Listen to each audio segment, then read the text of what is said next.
First on report. തിരുവനന്തപുരത്തെ RSS പ്രവർത്തകൻ ആനന്ദ് തമ്പിയുടെ മരണത്തിൽ BJP നേതൃത്വത്തെ തള്ളുകയാണ് RSS നേതാക്കൾ.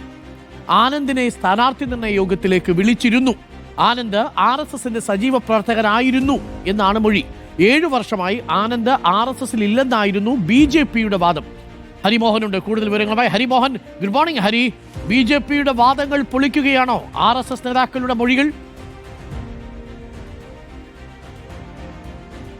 അരുൺ, പൂർണ്ണമായിട്ടും BJP നേതാക്കളുടെ വാദഗതികളെല്ലാം തന്നെ തള്ളിക്കളയുകയാണ് RSS നേതാക്കൾ പോലീസിന് നൽകിയിട്ടുള്ള മൊഴിയിൽ. ഏറ്റവും പ്രധാനമായിട്ട് ഈ സ്ഥാനാർത്ഥി നിർണയ യോഗത്തിൽ വരെ പങ്കെടുക്കാൻ വേണ്ട പ്രധാനപ്പെട്ട പ്രവർത്തകനായിരുന്നു ആനന്ദ് എന്ന് ഉറപ്പിച്ചു പറയുകയാണ് RSS.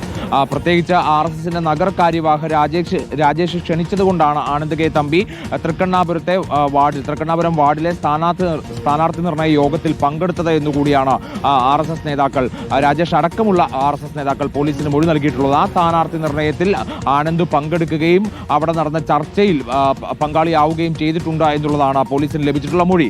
മാത്രമല്ല, കഴിഞ്ഞ 10-25 വർഷത്തോളമായി, അതായത് നിരന്തരം RSSന്റെ എല്ലാ പരിപാടികളിലും പങ്കെടുക്കുകയും പല പദവികളും വഹിച്ചിട്ടുള്ള ആൾ കൂടിയാണ് ആനന്ദ് എന്നുകൂടിയാണ് അവർ പറയുന്നത്. അതായത് RSSന്റെ പ്രവർത്തനത്തിൽ നിന്ന് ഒരു ഘട്ടത്തിൽ പോലും ആനന്ദ് മാറി നിന്നിട്ടില്ല എന്നുള്ളതാണ് RSS നേതാക്കൾ മൊഴി നൽകുന്നത്. പക്ഷെ അതേസമയം തന്നെ BJPയുടെ പ്രവർത്തകർ എന്ന നിലയിലല്ല, ഈ വാർഡിലും മണ്ഡലത്തിലും ഒക്കെ തന്നെ RSS പ്രവർത്തകർ എന്നുള്ള രീതിയിലാണ് ആനന്ദ് അറിയപ്പെട്ടിരുന്നത്.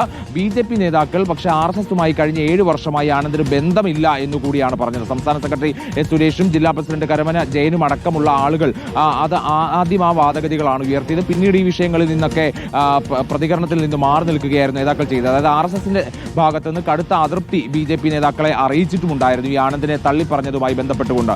അതുകൊണ്ട് തന്നെയാണ് BJP നേതാക്കൾ ഇപ്പോൾ മൗനം പാലിക്കുന്നത്. പക്ഷേ ഇപ്പോൾ നിലവിൽ പോലീസിന് ലഭിച്ചിട്ടുള്ള മൊഴികൾ അനുസരിച്ച് അവരുടെ ഒരു നിഗമനം എന്ന് പറയുന്നത് RSSന്റെ സജീവ പ്രവർത്തകനായിരുന്ന ആനന്ദ് സ്ഥാനാർത്ഥി നിർണയത്തിൽ അടക്കം പങ്കെടുത്തിരുന്നു. പക്ഷെ സ്ഥാനാർത്ഥിയാകണം എന്നുള്ള ആവശ്യം ഒരു യോഗത്തിലും പറഞ്ഞിട്ടില്ല എന്നുള്ളതാണ്. മാത്രമല്ല, ഈ ഏതെങ്കിലും RSS നേതാക്കളോടോ ഏതെങ്കിലും BJP നേതാക്കളോടോ അങ്ങനെ ഒരു ആഗ്രഹം പങ്കുവച്ചിട്ടുമില്ല.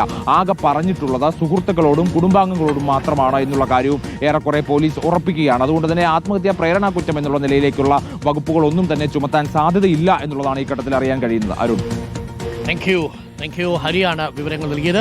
അപ്പോൾ പ്രിയപ്പെട്ട പ്രേക്ഷകരെ, ആനന്ദ് തമ്പിയുടെ കാര്യത്തിൽ BJP നേതാക്കൾ പറഞ്ഞതല്ല വാസ്തവം എന്നുള്ളതാണ് RSS നേതാക്കൾ കൊടുത്ത മൊഴിയിൽ തെളിയുന്നത്.